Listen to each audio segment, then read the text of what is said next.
waan biraa qabda argee koonne bitiroo wallaggaa koo ibiddaan gubachaa yaa asii koo fayyaan qaabaseetoo yaa jimmaa koo kolfaa koo daawwachaa yaa shawaa koo kolfii fayyaan ta'uu salaalee koo gubachaa tan koo lafaa ajaaloo koo hin boo'innaan jettaame ajaaloo koo maafan boo'e dhiyeessaa ajaaloo koo hin boo'innaan jechuun kee ittoo na boosse silaas gubachuudha kilaash fannee falmachuudha.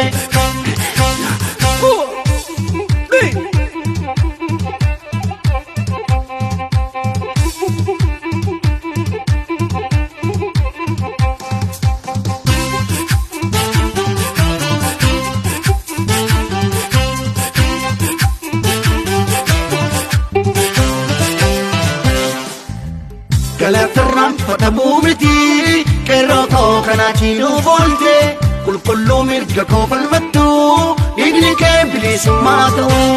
Galatarraan fudhamuu miti qeerroo koo kanaatiin volte qulqulluu taate osoo jirtu yaadollee biyya koos nyaate.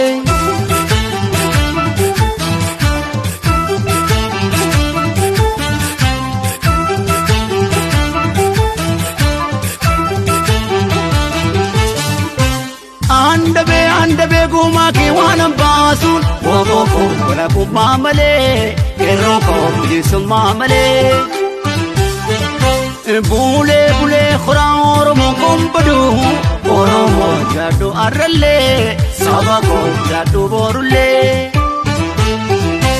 Jechi koo gocha keenin qixxaatu wooboo galatoo biimballee qeerroo koo galatoo biimballee. Wobo galatoomii malee qeerroo galatoomii malee qarree koo galatoomii malee qeerroo galatoomii malee. Mirga koo falmattee miikatiin baasu baaftee yaaddoo koo hundumaa qabsoodhaan xumurte shakkii tokkoon qabu waan na sodaachisu.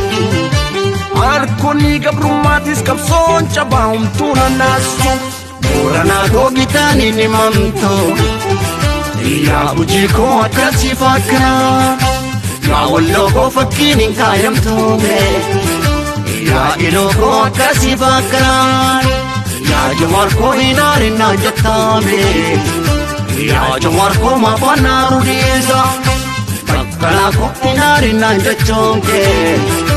Gammachuu koo onnee koo bobeessa yaa jawaar koo hin aarinnaan jechuun kee onnee koo bobeessa silaas gubachuudha kilaash fannee falmachuudha.